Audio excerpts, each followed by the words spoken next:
Magandang araw po. Sana po'y nasa mabuti kayong kalagayan. Ako po ulit si Obet. At ito na po ang pagpapatuloy ng kwento ni Temyong Tare. 36 na tagpo. Pakinggan natin.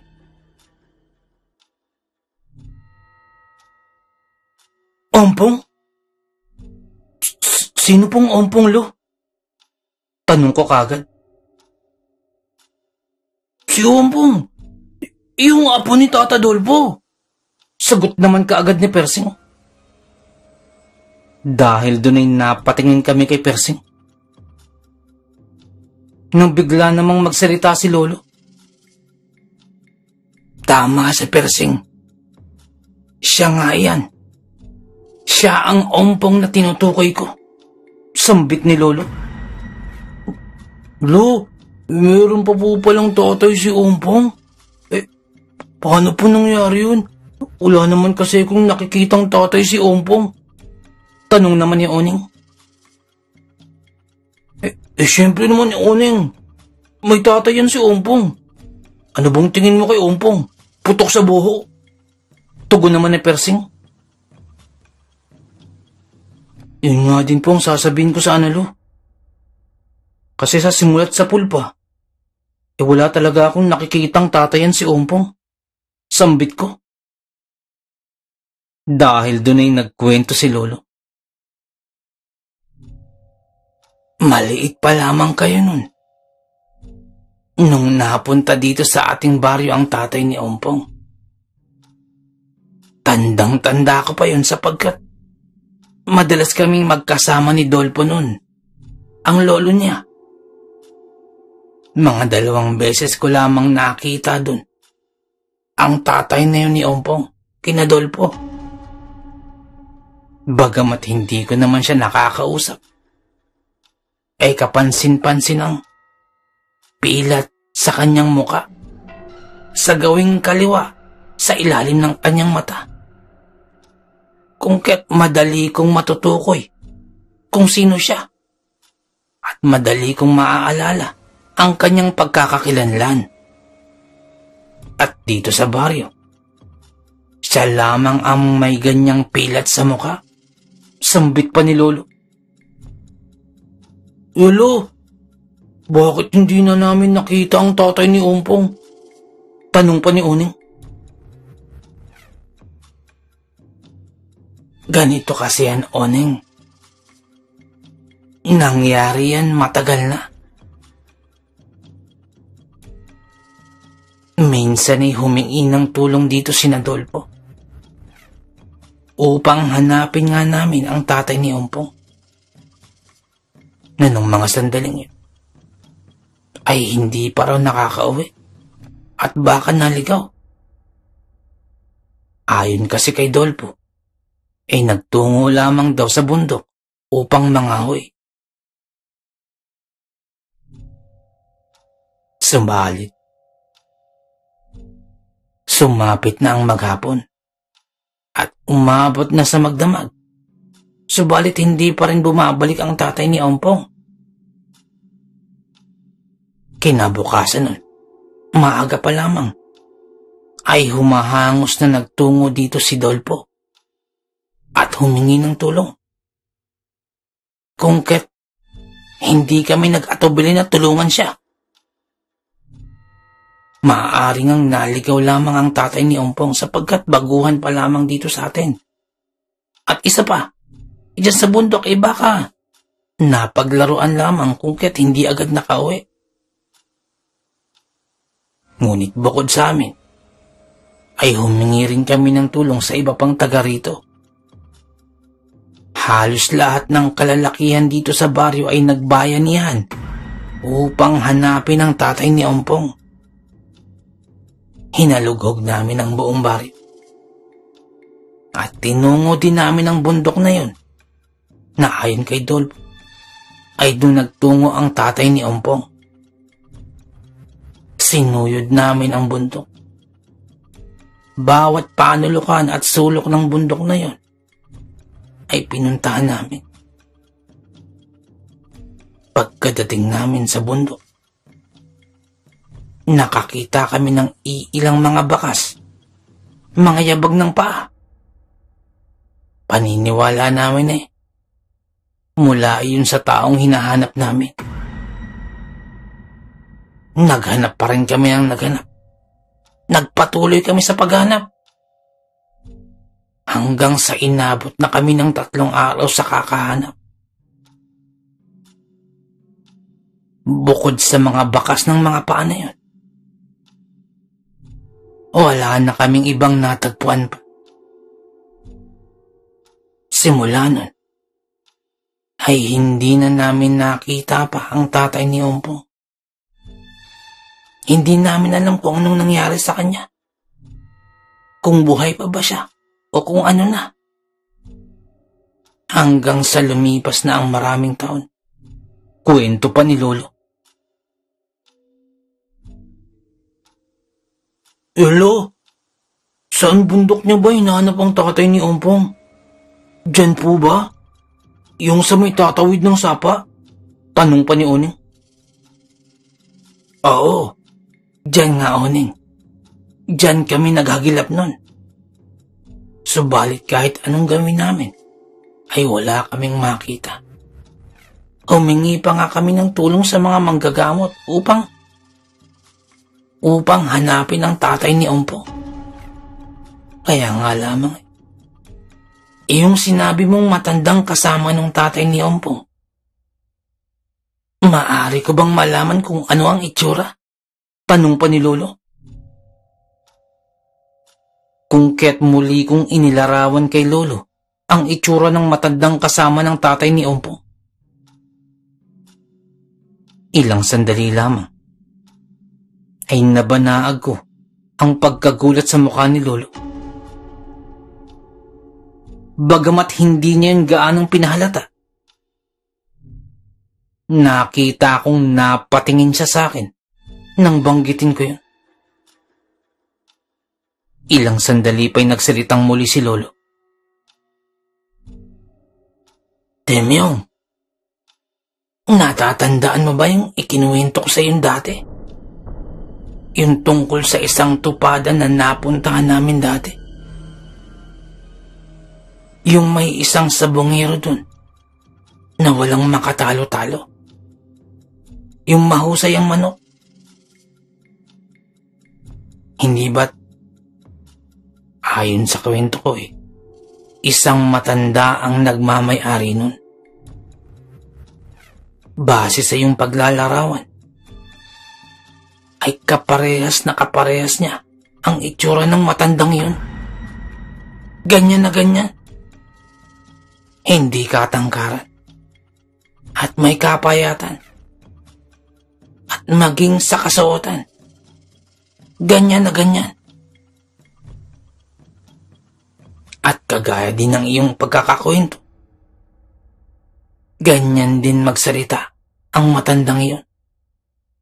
Malumanay at palaging nakangiti. Bukod pa ron, ay wala kang bigat na mararamdaman kapag siya ang iyong makita. Sambit pa ni Lolo. Dahil doon ay napamulagat muli ang aking mga mata. Sapagkat ganyan na ganyan nga ang matandang kaharap ko kanina.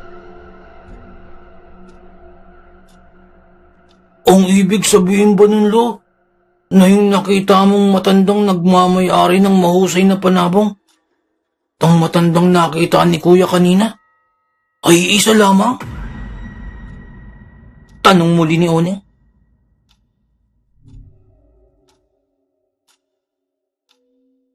Dahil doon ay nagkatinginan kaming lahat.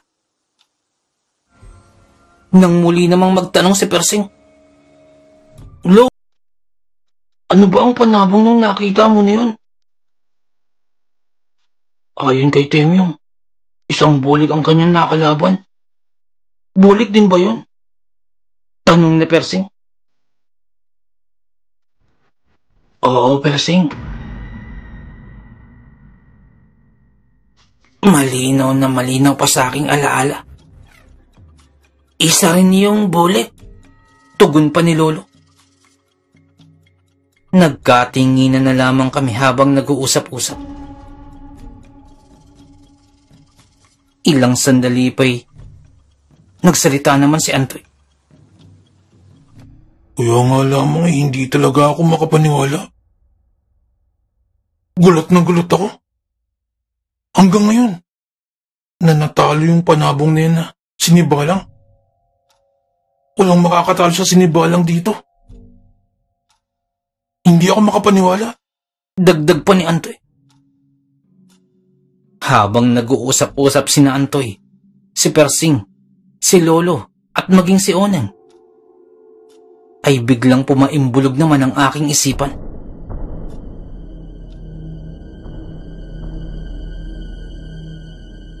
Na kung ang nakalaban ko kanina ay yung tatay ni Ompong. Naguguluhan ako. Hindi ko maunawaan. Anong kinalaman ng tatay ni Ompong dito?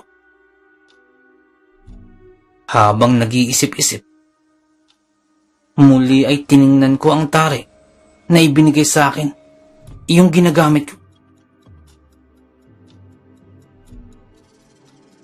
Pagkahawak ko sa tare, ay muli kong narinig ang mga bumubulong sa aking isipan. At pawang mga galit ang mga sinasabi nito. Panay puot ang kanilang dala. Natalo ka, Temyong. Huwag kang papayag, Temyong. Huwag kang papayag na matalo ka ng ganun-ganun lamang. Tama. Huwag papayag. Huwag kang magpapatalo. Dinay ka. Huwag kang papayag. Napahiya ka. Pinahiya ka ng matandang yon. Papayag ka ba? Huwag kang papayag. Huwag kang papayag sa kanila. Talunin mo sila. Talunin mo sila, Temyong. Banggit pa ng mga boses na tila umaalingaw-ngaw na sa aking pandinig. Pabalik-balik. Paulit-ulit. At unti-unti sa kabubulong na yun, ay tila ilang sandali pa'y nagpakita na si Mang Crisanto. Mula sa dilim ay unti-unting lumabas ang kaanyuan nito. Ngunit sa pagkakataong ito, ay nag-ibang kanyang muka. Mas naging mabalasik. Mas nagmukha itong karimari-marim. Tila nararamdaman ko ang puot na nagmumula rin sa kanya. Temyong, anong nangyari? Bungad ng matanda sa akin. Mang Crisanto, natalo ako sa isang laban. Hindi umubra yung tari ninyo. Hindi niya nakayanan ang taglay ng aking nakalaban. Hindi gumaan ang tare. Sabi mo hindi ako matatalo. Sambit ko. Ngumisi ang matanda. At ilang sandali pa'y tumingin ito sa akin nang napakatalim at saka nagsalita. Gumana ang tari, Temyong. Kaya nga lamang, hindi mo nagamit ng tama. Hindi mo inakap ng buong puso ang kapangyarihan ng tari. Hindi ka nagpadala sa agos ng iyong nadarama. Kaya ka natalo. At isa pa, ang pinakamahalaga, hindi ka nag-alay ng iyong dugo. Iyan ang dahilan. Bakit ka natalo? Nagpabaya ka, Temyong.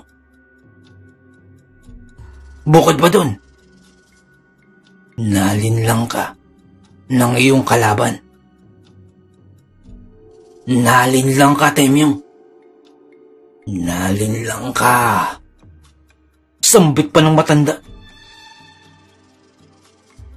At pagkabanggit mo, ay tama nga. Hindi ko nga nagawa yun. Hindi ko rin narinig ang mga bumubulong sa akin habang nilalagay ko ang tare sa sinibalang. Nakadalasan ay sila ang nagsasabi sa akin ng mga gagawin ko. Tama. Tama ang sabi ng matanda. Nalinlang nga ako. Tama ang sinabi mo, Mang Crisanto. Nalinlang nga ako. Nautakan ako. Sambit ko sa aking sarili. At muli ay napatingin ako sa matanda habang nagpupuyo sa galit. Ano ang gusto mong mangyari, Temyong? Gusto mo bang makaganti? Gusto mo bang makabawi? Tanong ng matanda sa akin. Oo! Oo, Mang Crisanto! Gusto kong makabawi. Napahiya ako. Gusto kong makabawi mula sa pagkatalo na yun. Gusto ko silang talunin. Sambit ko. Ganyan nga, Temyong. Ganyan nga. Subalit, kung gusto mong manalo, maaari naman. Ngunit, kailangan mong sumunod sa aking ipag-uutos. Sambit pa ng matanda. Ako naman ay taimtim lamang na nakikinig sa sasabihin ng matanda. Magagawa mo ba yun, Temyong?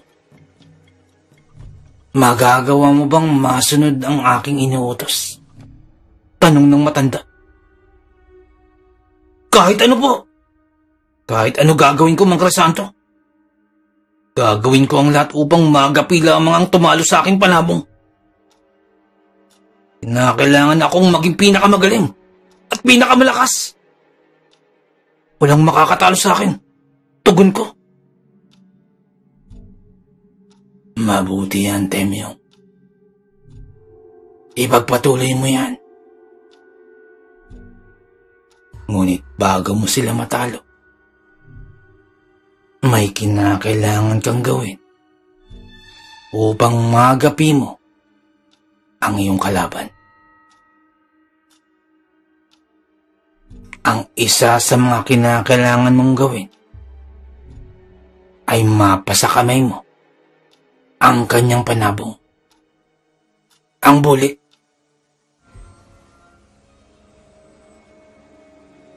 Ngunit bukod dun, ay may isa pang pamamaraan. Kinakailangan mong mag-alay ng dugo upang makamtan ang pinakamalakas na antas na kapangyarihan ng tare. Para magapi mo ang iyong kalaban, kinakailangan mong mag-alay ng dugo mula sa iyong mahal sa buhay. Sa pagkakataong ito, mag-alay ka ng dugo mula sa iyong lolo.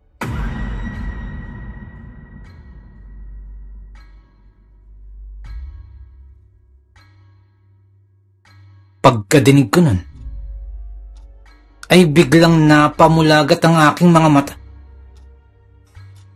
Parang may kakaibang takot ang lumukob sa aking katauhan. At unti-unti itong gumapang sa kaibuturan ng aking pagkatao. Si Lolo? Bakit si Lolo? Nasambit ko na lamang sa aking isipan. Oo, Pagkakita sa akin ay nataranta ito. Temyong! Anong nangyari sa'yo, apo ko? At nang makita ni Lolo na umaagos ang dugo sa aking kamay, ay kaagad na napatakbo ito sa kwarto upang kumuha ng tela at nang maapuhap ang umaagos na dugo. Ako naman ay tila naglalaban pa rin ang aking isipan at ang mga bumubulong sa akin.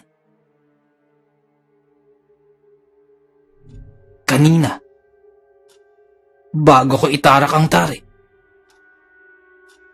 bigla akong naisip si Lolo. Bigla akong napigilan ng aking sarili. Hindi ko maaaring gawin ito kay Lolo kung kaya't itinarak ko na lamang ito sa aking kamay. Iyon na lamang ang aking naisip na paraan. Buti na lamang ay naunahan ko ang bumubulong sa aking isipan. Subalit kung mananatili pa ako sa bahay, palaging malalagay sa peligro ang buhay ni Lolo mula sa akin. At hindi ko yun hahayaang mangyari. Kung kaya't bago pa makabalik si Lolo, ay dali-dali na akong tumakbo palabas ng bahay. Hindi ko alam kung saan ako tutungo. Ngunit isa lamang ang aking alam. Kinakailangan kong makalayo sa aming bahay, lalo na kay Lolo, upang makaiwas sila sa kapahamakan. Simula nung gabi na yun, ay lumayas ako sa amin nang walang paalam. At sa paglipas ng mga araw, dun ko napagtanto na sa akin, iyon ang bully. Hawak-hawak ito ng isang binata. At nang tingnan kong maigi, hindi ako maaaring magkamali. Siya si Ompong. Siya ang apo ni Mang Dolpo. Huli kong nakita si Ompong, ay binatilyo pa lamang ito. Ngayon ay isa na itong binata. Ngunit ang hawak-hawak niya na panabong, nasisiguro ko na yan ang panabong na tumalo sa akin. Maaring ang panabong ay mula sa kanyang ama. Hindi rin ako maaaring magkamali, sapagkat nang makita ko pa lamang ang bulig, ay agad na uminit na parang nagbabaga ang taring taglay ko, na parang isang sumpa. At sabay-sabay ay nagsipagbulungan ang mga boses sa aking isipan. Pagkakita ko nun, doon ko naisip na maaaring ito ang susi upang mawakasan na ang aking sumpa. Maaaring pag nakuha ko ang bulig, ito na ang kasagutan sa lahat. Minanmanan ko ang kilos ni Ompong. Pinagmasdan ko ang kanyang kilos. At napapansin ko na may pagkakataong mag-isa itong nagtutungo sa kakahuyan habang bitbit ang bulig. Napansin ko din na sa tuwing may tupada at sabong ay nagtutungo si Ompong sa kakahuyan, bitbit ang bulig. Kung kaya't sinundan ko ito. Subalit madalas ay napakailap ni Ompong na parang may naggagabay kay Ompong kung saan ito tutungo. Ngunit isang beses ay natsyempuan ko si Ompong. Patungo ng kakahuyan, mag-isa lamang, at niya akong pinapahawak sa kanyang kamay. Temyong,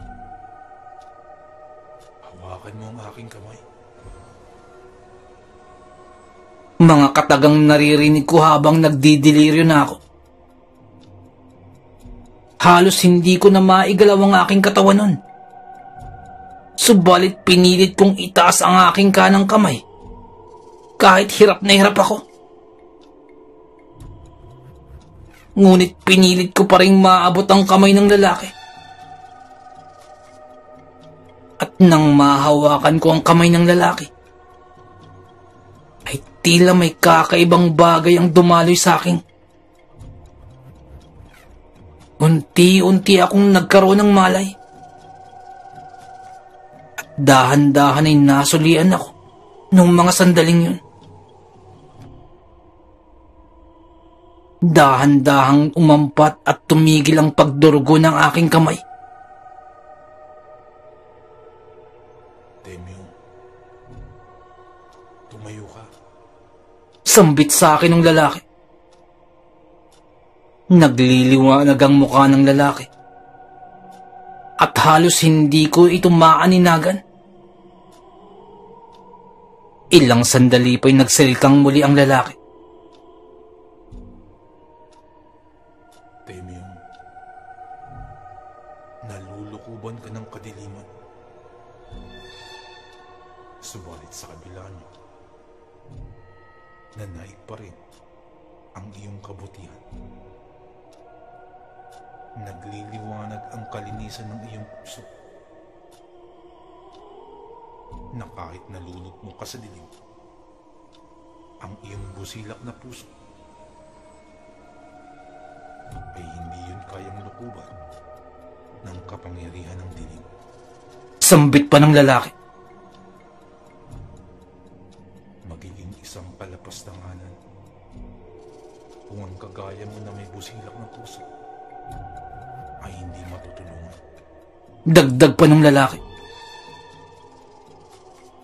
Nung mga sandaling yun ay tila naglaho na ang mga bumubulong sa aking isipan. At ang bigat na nararamdaman ko sa aking dibdib ay biglang naglaho. Nawala ang mga agam-agam at mga masasamang kaisipan. At hindi ko na maiwaksi pa ang kapangyarihan ng tari. Bigla akong napaluhod.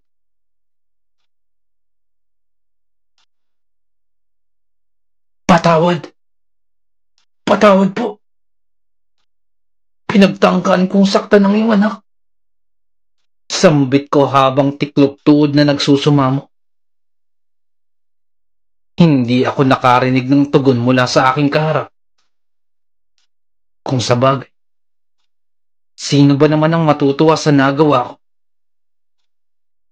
Isang pagtatangkang maaaring tumapos sa buhay ng isang bata.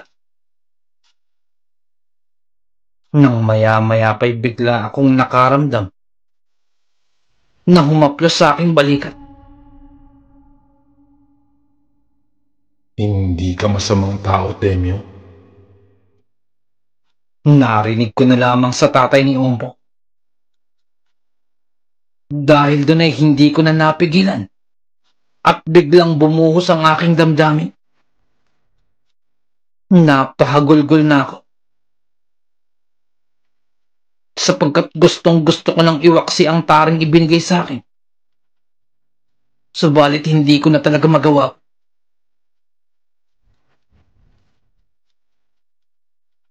Ano po bang dapat kong gawin upang maiwaksi ko ang kadilimang ito?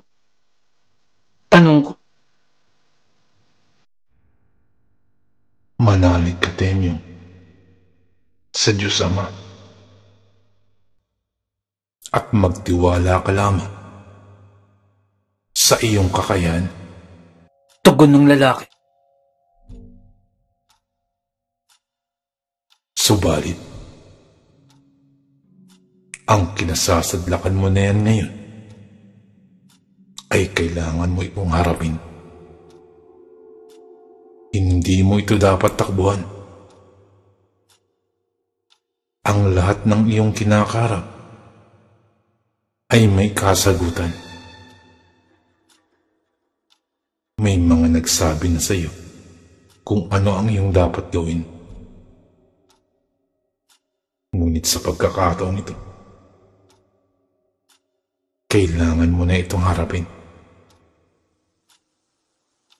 At kagaya ng kahit na anong suliranin, malaki man o maliit,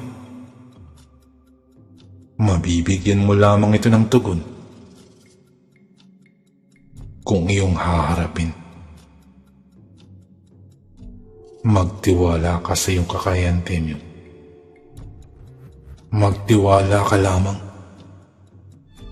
At magtiwala ka sa kapangyarihan ng Diyos Ama. Sambit pa ng lalaki.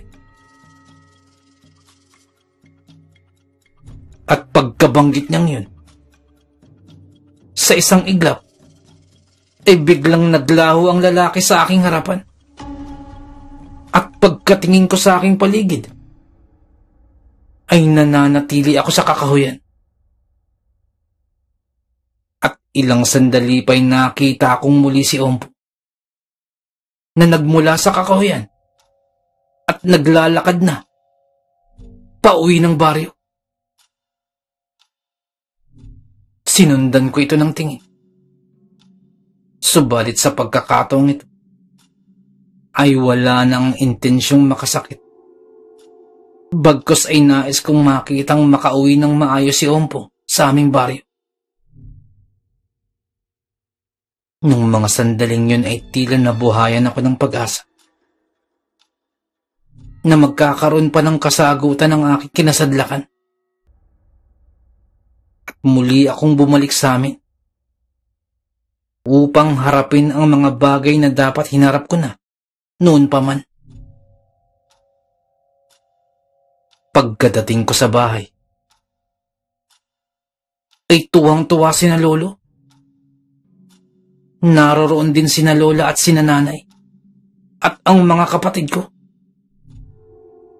Naroroon din si Oning, na lumaki na halos kasing tangkad ko na. Tuwang-tuwa sila sa aking pagbabalik. At sa matagal-tagal na panahon, ay nakaramdam muli ako ng matinding kagalakan. Kasabikan na muling makapiling ang aking pamilya. Simula nung araw na makausap ko ang tatay ni Ompo,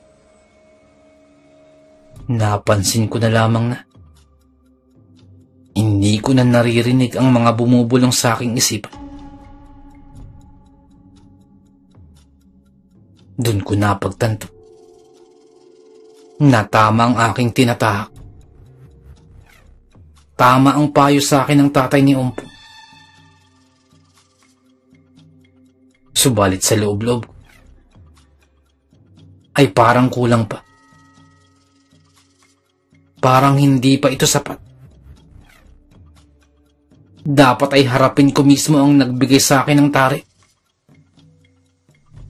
At kung ano man ang kahihinatnan nun, ay hindi ko din alam ang mangyayari.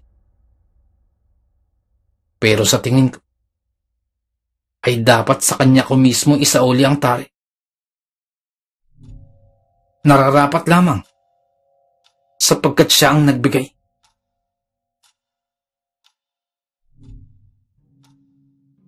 Sumunod na araw na yun, ay lakas loob akong nagpasya na hahanapin ko si Mang Crisanto at pupuntahan ko siya sa may niyugan.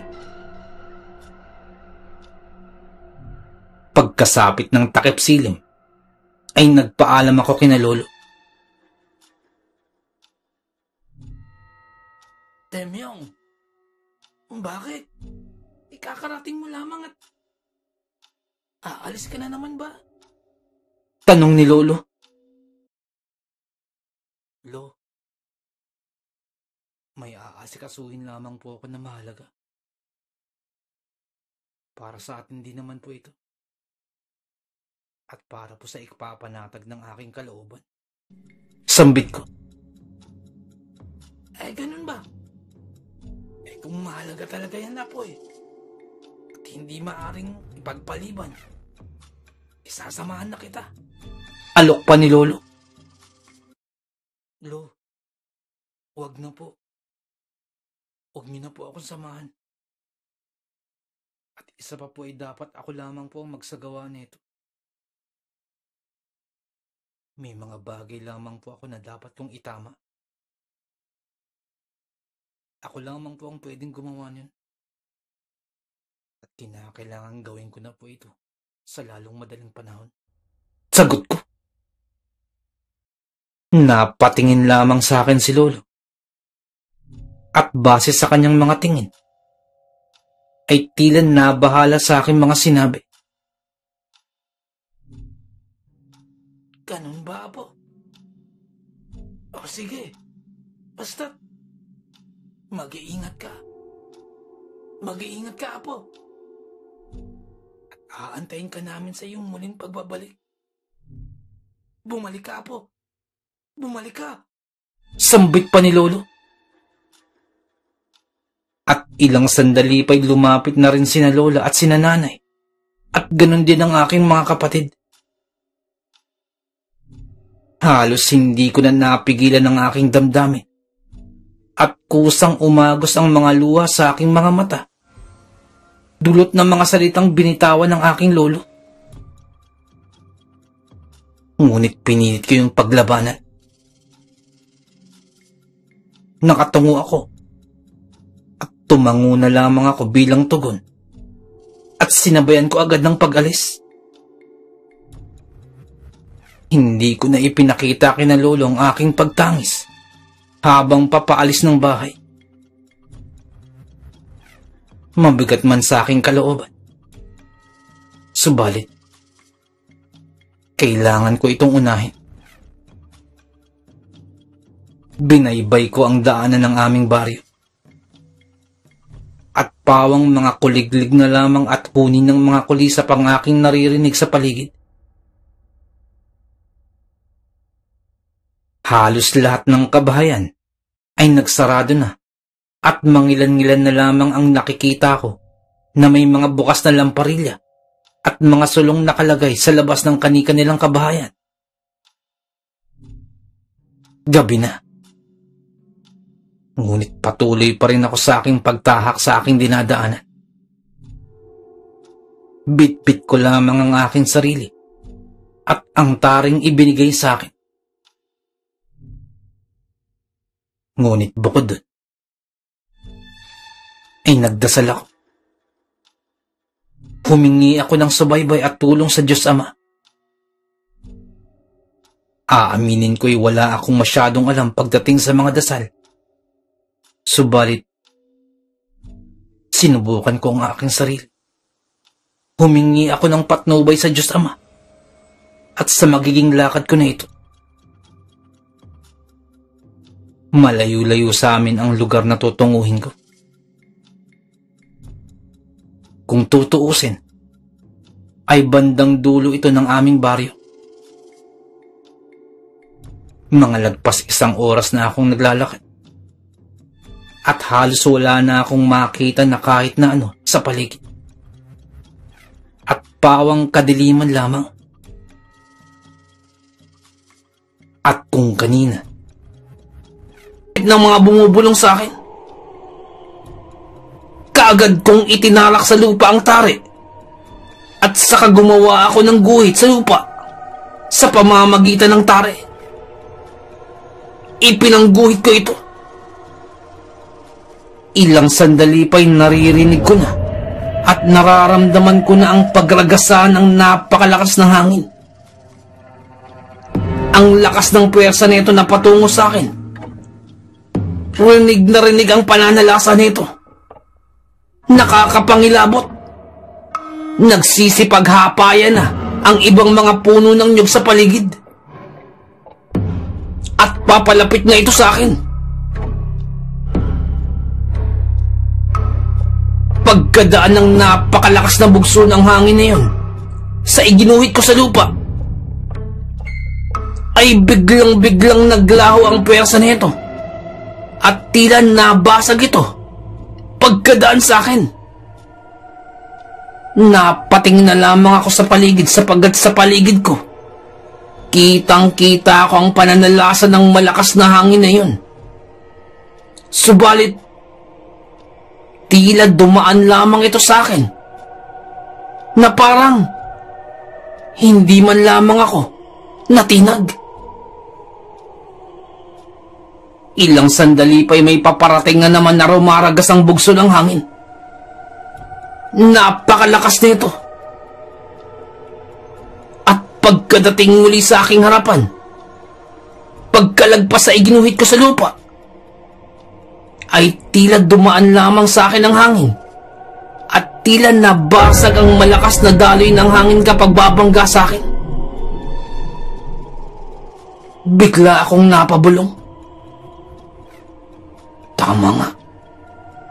Tama nga ang bumubulong sa akin. Ibig sabihin ba nito talagang pumapanig na sila sa akin. Pumapanig na yung mga bumubulong sa akin. Ilang sandali pa'y muling bumulong ang mga nagsasalita sa aking isipan. Temyong, ano man ang iyong iutos, susundin namin. Ano man ang iyong ipag-utos, agad kaming tatalima. Tama yun, Temyong. Tama. Ikaw ang susundin namin. At pangangalagaan. Sunod-sunod na bulong ng mga ito sa akin. Gulat na gulat ako sa mga sumunod na kaganapan. Hindi ako makapaniwala.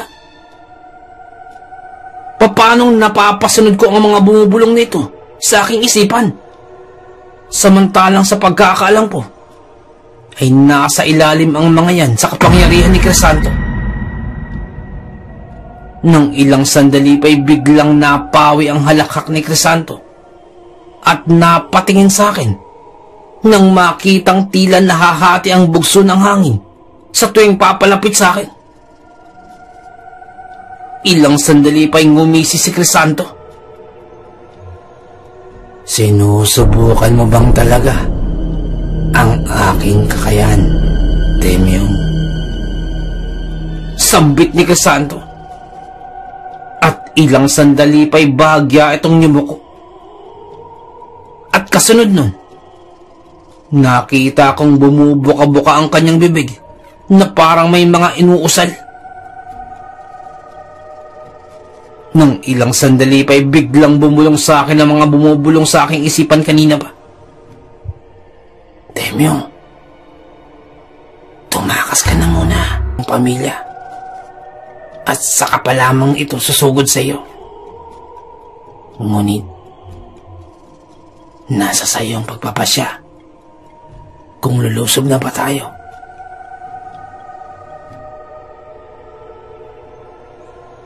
Tama, Temyong. Tatapusin niya ang iyong pamilya.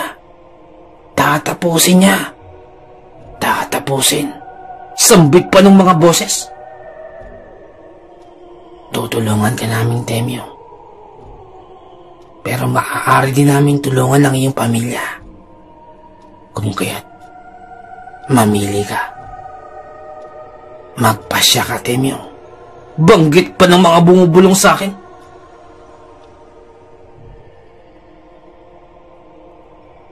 Sa isang kisap matay kagad-agad akong nagpasya.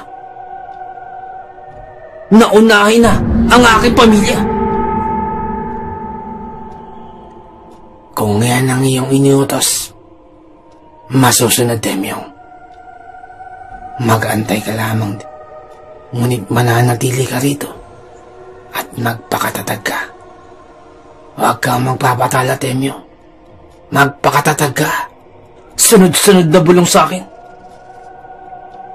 At sa isang iglap, biglang naglaho ang mga boses sa aking isipan. Sinunod ba nilang aking utos? At ililigtas ang aking pamilya? Mga katanungan ko sa aking isipan. Nung mga sandaling yun ay hawak-hawak ko pa rin ng tari. At nasa aking harapan, si Crisanto. At biglang nagmuestra ang matandang hukluban. At sa isang iglap ay bigla akong tumilapan. parang bumangga ako sa isa sa mga puno ng niyog. At sa lakas ng pagkakatama ko, ay halos mawalan ako ng malay. At hindi ko na namalayan kung nabitawan ko na ba ang tari. Marunong ka nang lumaban, Temyo.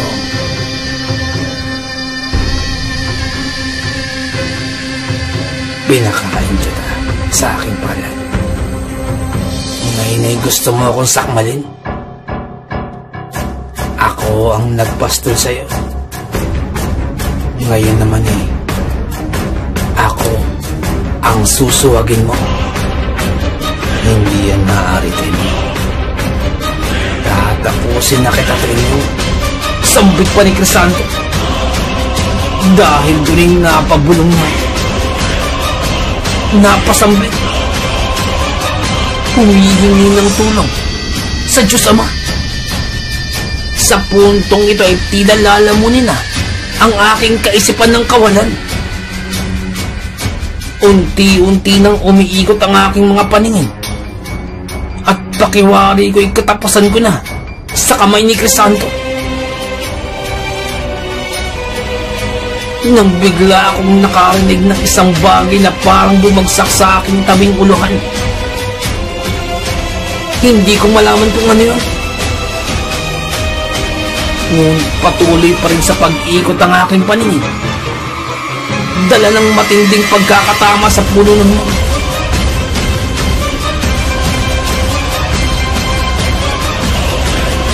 Unti-untiin napapapikit na ako. Unti-untiin nawawalan na ako ng ulirat. Nang maya-maya pa'y narinig kong muli na may parang bumulong sa aking isipan. Temyo, gumising ka. Gising na ito. Patungo na ito sa amin. At malayo na ito sa may niyogan na kung saan naroon ako kanina. Nang muling may bumulong sa akin. Temyo, tumakbo ka lamang. Takbo! Huwag kang hihinto. Hanggang hindi ka nakakarating sa ligtas na lugar. Takbo lamang.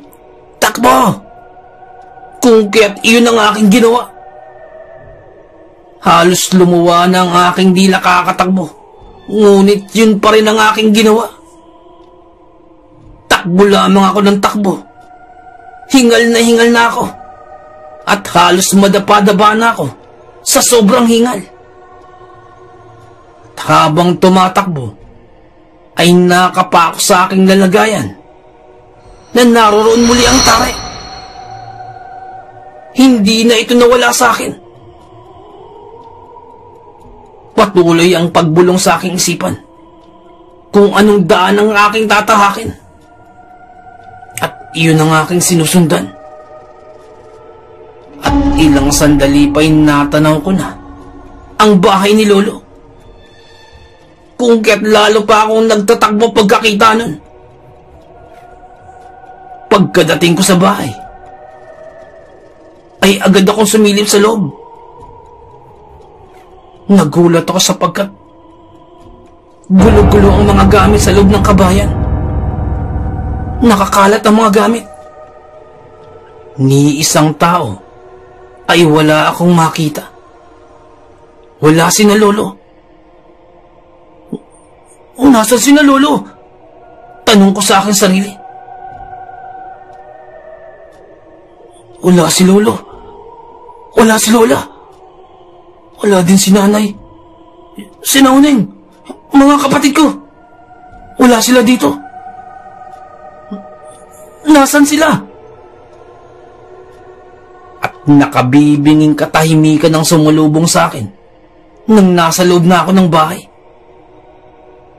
Gulo-gulo ang mga kagamitan. Nagkalat ang mga damit. At maging mga kasangkapan namin sa bahay ay nagkalat. Nang maya-maya pa ay biglang may tumawag sa akin mula sa likuran.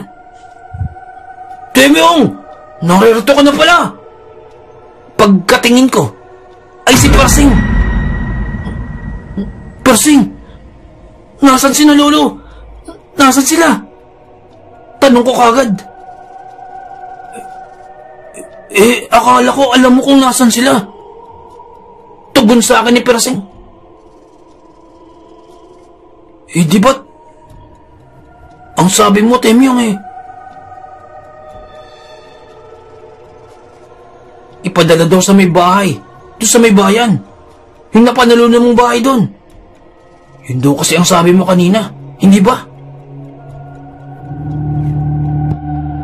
Kung kaya't doon na ang tungo nila, Lolo.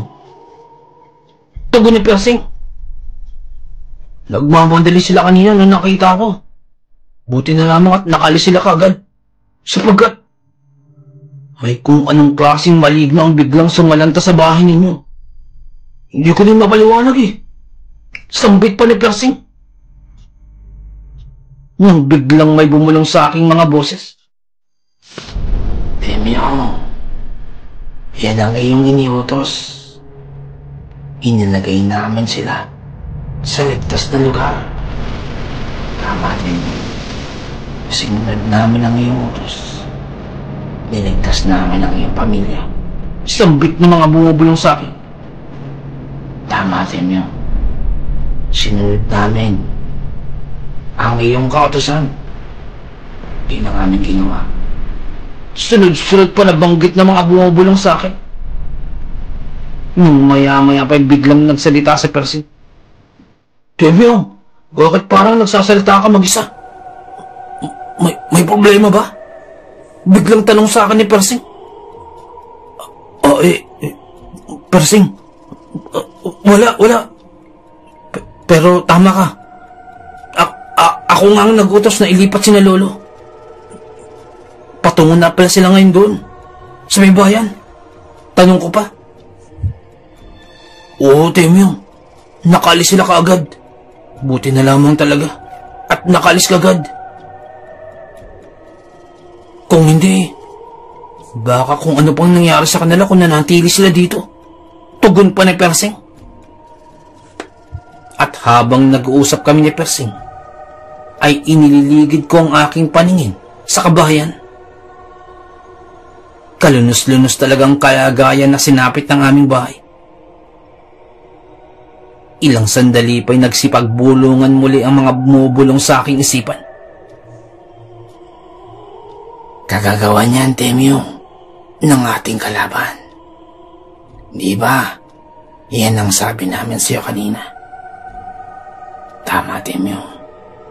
Siya ang may gawa niyan. Siya ang naglikha niyan. Malakas siya masyado, Temyong. Malakas. Matinding kapangyarihan. Hindi natin kakayanin ang kapangyarihan niya, Temyong. Masyado siyang malakas para sa atin. Banggit pa ng mga bumubulong sa akin. At sa mga sandaling yun, muli kong naalala ang mga bili ng tatay ni Ompong. At sa hindi ko malamang dahilan, may biglang sumagi sa aking isipan. Si Ompong. Tingin ko, siya ang susi. Siya ang susi upang matalo namin si Crisanto. Kinakailangan kong matulungan si Ompong. Sambit ko.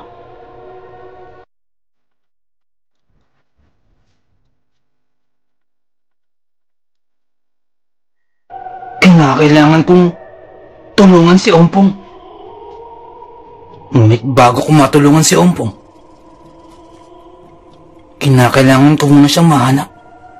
Sambit ko sa aking sarili. Iyon na nga ang aking gagawin.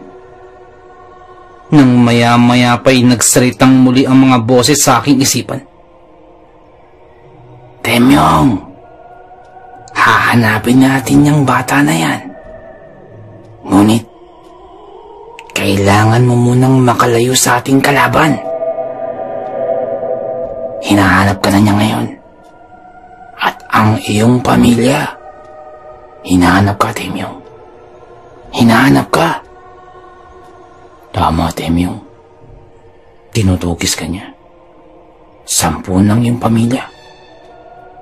Kailangan kailangan niyang ialay ang dugo na nagmumula sa iyong mahal sa buhay. Yun ang kailangan niyang gawin, Temyong. Yun ang gagawin niya. Sambit pa ng mga ito. Kailangan nating magpalakas, Temyong. Tama. Tama, Temyong. Kailangan nating magpalakas. Tama, Temyong. Kailangan natin. Dagdag pa ng mga bumubulong sa akin. Ano ang ating kailangan gawin? Tugon ko naman. Kailangang mag-alay ka rin ng dugo, Temyong. Yun ang magpapalakas sa atin. Ang alay na dugo. Doon tayo lalakas. Madadagdagan ng ating kapangyarihan. Matatapatan natin ang lakas ng kalaban. Tama, Temyong. Matatapatan natin ang lakas ng kalaban. Tama, Temyong. Yun lamang ang paraan. Yun ang paraan, Temyong. Tapatan natin ang kanyang lakas. Sunod-sunod na bulong ng mga boses. At dahil doon ay parang unti-unti na akong nakukumbinsi sa kanilang mga ibinibulong. Dahan-dahan akong napapasang-ayon. Nang bigla akong tawagin ni Persing. Temyong, bumubulong-bulong ka na naman mag-isa. Maayos lang bang yung pakiramdam? Wala ka bang dinaramdam? Tanong pa ni Persing. At dahil doon ay bigla akong nanumbalik sa wisyo. Tila nagising ako sa isang pagkahibang.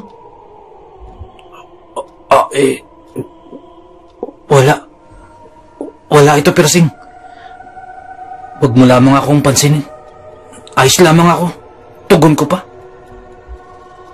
Ganun ba, Temyong? Para kasing kakaiba ng iyong maikinikilos. Sambit pa ni Persing. Huwag kang mag-alala sa akin, Persing.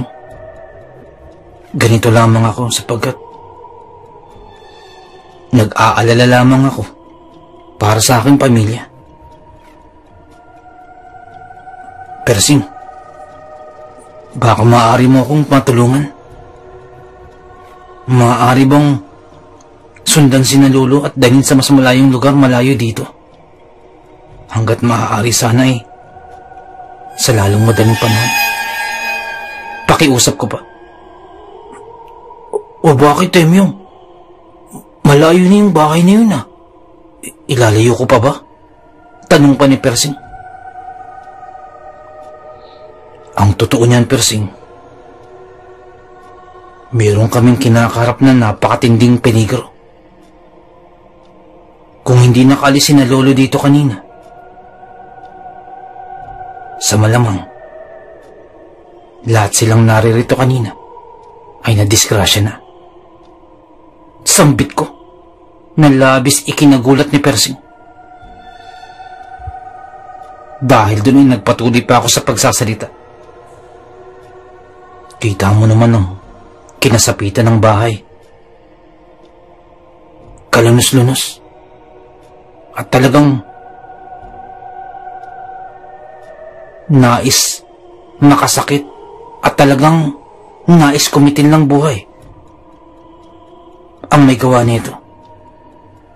Kung kaya't maaari ba, Persing, na tulungan mo si na Lolo na makalayo sa ating lugar? Pakiusap kong muli. Sige, Temyong. Yun lamang ba? Huwag kang mag-alala. Makakaasa ka na tutulungan ko si na Lolo sa lalong madaling panahon. Pero, paano ka, Temyong? Mananatili ka lamang ba dito? Tanong pa ni Persing. Huwag kang mag-alala sa akin, Persing. Ako nang bahala sa aking sarili. Pero, kinakailangan mo munang mailayo si na Lolo. Ang gagawin ko naman dito, kinakailangan kong mahanap si Ompong. Kinakailangan ko ang kanyang tulong. Sambit ko pa. Si Ompong baka mo? Naroon yun kanina. Nakita ko. Kasama si Mang Tonyo at Mang Eming. Nakasalubong ko sila. Puntahan mo kaagad. Baka maabutan mo pa.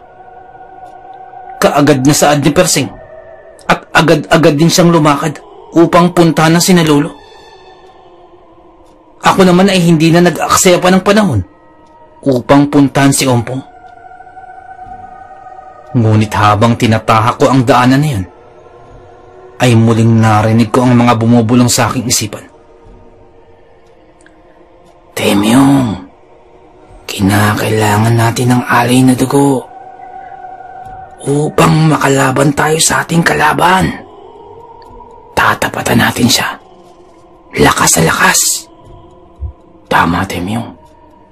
Alay na dugo upang makamtan natin ang mataas na antas na kapangyarihan. Lalaban tayo, Temyong. Lalaban tayo. Sunod-sunod na bulong sa akin na para bang natutuliro na ako sa kanilang mga ibinubulong. Nang bigla akong tumugon. Hindi. Hindi natin gagawin ang iyong sinasabi. Hanggat naririto ako, walang dadanak na dugo mula sa aking mga kababaryo. Walang dadanak na dugo para sa kapangyarihan. Sigurado ako, mayroon pang ibang paraan, sambit ko. Nagpatuloy pa ang pagbulong sa aking isipan. Temyong, hindi natin kaya ang kalaban. Masyadong makapangyarihan. Ang alay na dugo lamang ang magbibigay sa atin ng pambihirang lakas. Tama, Temyong. Malakas ang kalaban. Kailangan natin ng karagdagang kapangyarihan upang makasabay sa kapangyarihan ng kalaban. Dagdag pa ng mga ito. Ngunit sa kabila ng mga sunod-sunod na bulong, ay hindi ako nagpatinag. Pinanatili ko ang aking pasya na walang dadanak na dugo mula sa aking mga kababaryo. Nagpatuloy lamang ako sa paglalakad upang puntahan ang sinabi niya ni Persing na lugar. Maya-maya pa'y natanaw ko na ang malaking puno ng sampalok na nabanggit ni Persing, na kung saan ay dun niya raw namataan sina Ompong at sina Mang Tonyo. Subalit pagkadating ko dun, ay wala ng tao. Tumingin-tingin pa ako sa paligid, subalit ako na lamang ang nananatiling naroroon, katabi ng puno ng sampalok. Nakaalis na sina Ompong. Sinubukan ko pa silang hanapin at sundan, subalit sa tuwing gagawin ko yun, ay tila napakailap na nila Ompong sa akin. At pakiwari ko ay iniiwasan ako. Nung araw na yun ay nagpatulong ako sa aking pinsan na sa Persing na mahanapan ng mas ligtas na lugar ang aking pamilya. Samantalang ako ay nagbalik sa pagiging gala. Hinahanap si Ompong at hindi malaman kung saan susunod na tutungo. At dahil walang mapunta ang iba, sinubukan kong bumalik sa aming bahay.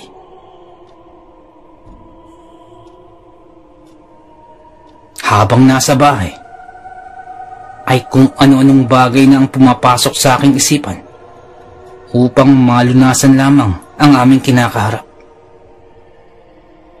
Ngunit bukod dun, ay pinilit ko na wag matulog sapagkat sa aking panaginip ay pumapasok si Crisanto. Sinubukan kong labanan ang aking antok. Nagtimpla ako ng maraming salabat upang hindi ako dalawin ng antok. Subalit dala na rin marahil ng pagod sa kakalakad maghapon, ay humiga ako sa papag Nang maya-maya pa'y nakarinig na ako ng mga pagbulong. Temyong, gumising ka. Gising. Temyong, gumising ka, Temyong. Pagmulat ng aking mga mata, ay wala na ako sa aming bahay. Madilim ang paligid, na sinasabayan ng malamig na ihip ng hangin. At sa aking paligid ay ang mga naglalakihang mga puno ng niyog. At ilang sandali pa, ay nabungaran ko na ang lumang bahay kubo. Kilalang kilala ko ang bahay kubo na ito. Subalit wala akong nakikitang matanda na naririto. Wala akong ibang nakikitang tao sa paligid. Ngunit ramdam ko ang kilabot na bumabalot dito. At unti-unti ay lumalakas ang ihip ng hangin. At kasabay nun, ay naririnig ko ang dahan-dahang mga yabag. Nagmumula ito doon sa bahay kubo. Dahan-dahan ko na ring nararamdaman ang takot. May matinding takot akong nararamdaman na parang papalapit sa akin. Dahil doon ay unti-unti ko nang kinuha ang tarik. At nang kukuhain ko na sa aking lalagayan, ay may kung anong bagay ang tumama sa aking kamay. At nahaltak ako. Hanggang sa napahiga na ako sa lupa. Ang aking kamay ay tila napako din sa lupa. At hindi ko na ito maalis pa. Nagkakawag ako. Subalit hindi ako makawala. Kasunod nun ay lalong lumakas ang bugso ng hangin, na maging ang mga baong nasa lupa ay halos napapatihaya na dahil sa lakas ng hangin.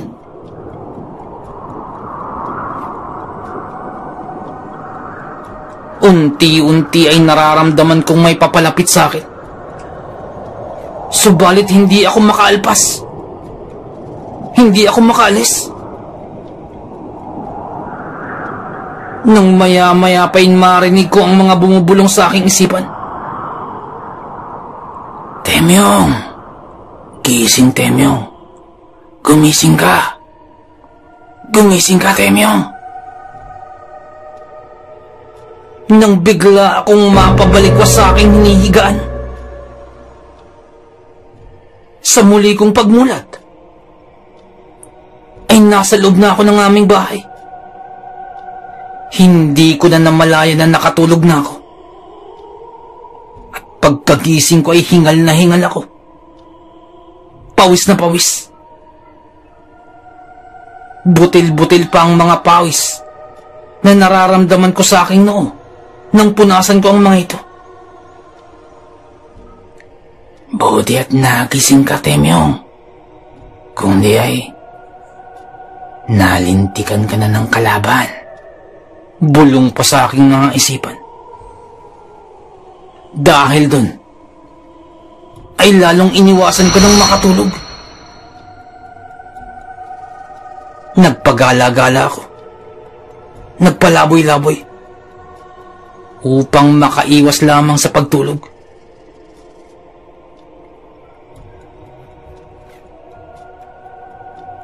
Kahit ano pang pagpupumilit ng mga bumubulong sa akin na mag-alay ng dugo, ay pinanindigan ko ng aking pasya at hindi ko ginawa. At kasabay ng aking paggala-gala, ay hinahanap ko na si Ompong. At nang hindi ko na talaga malaman kung saan ako tutungo, humingi ako ng tulong sa Diyos Ama. Nagabayan ako. Hindi man ako marunong magdasal, ay ginawa ko. Tiklop tuhod akong nagmakaawa sa Diyos Ama humihingi ng patnubay. Nagabayan ako sa akin. Natatandaan ko ang lugar na ito. At nasisiguro kong bahay ito ng lolo ni Ompong. Dahil doon ay naglakas loob na ako. Pagkababa nila Ompong mula sa karitela, ay siya namang paglabas ko mula sa aking pagkakatago. At nang mamataan ako nila Mang Tonyo, ay nagulat ang mga ito. Kung kaya't agad na akong nagpakilala. Nang kaagad naman akong hinarang ni Damian. Siya ang kababata ni Ompong at tila susugurin ako. Kung kaya't bago pa kami magpang-abot ni Damian, ay agad na akong nagsalita at sinabi kong aking pakay.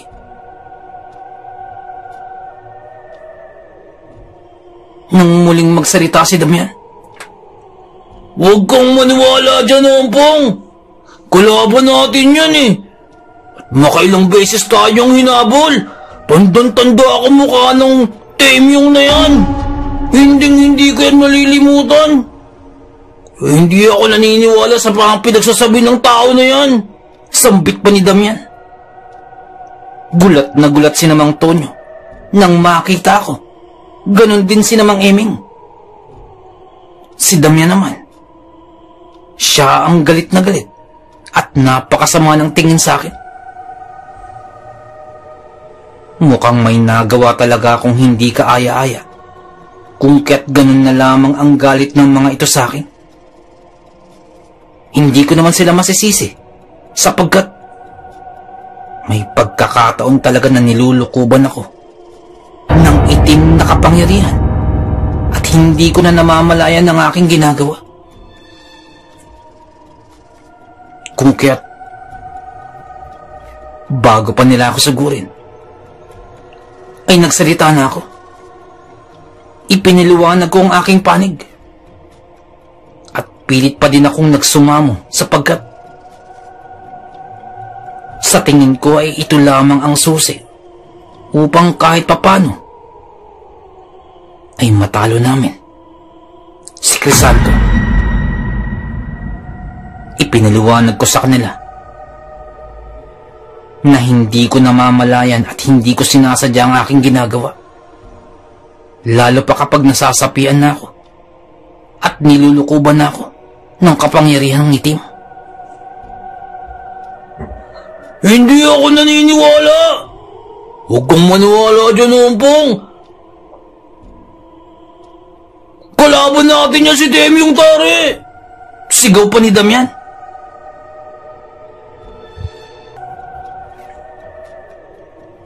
Ako naman ay nananatili lamang sa aking kinatatayuan.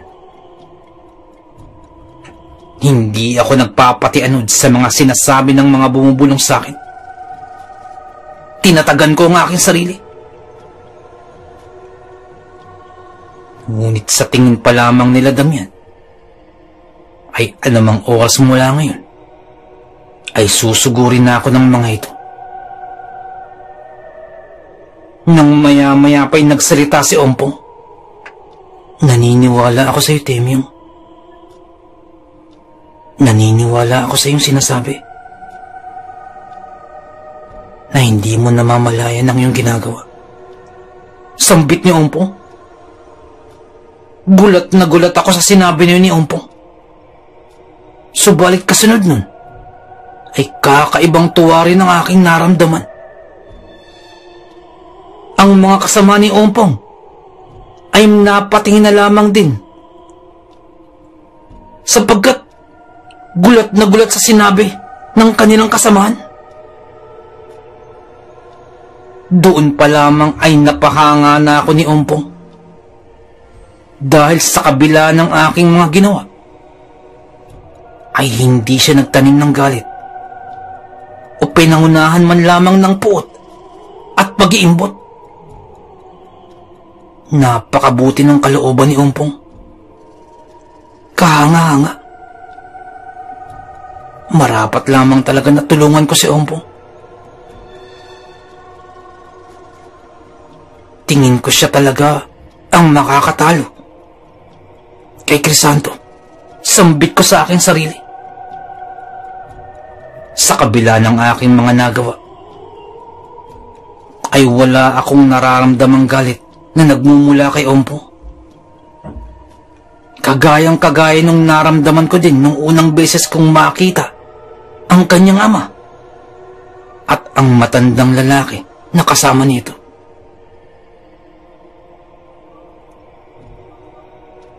Halos mapaluha ako ng mga sandaling yun. Labis kong pinagsisisihan ang aking nagawa. At isa pa, ay labis na tuwa rin sa kabutihang loob ni Ompong. Ngayon ko unti-unting nauunawaan kung bakit napasa kamay ni Ompong ang panabong na tumalo sa akin.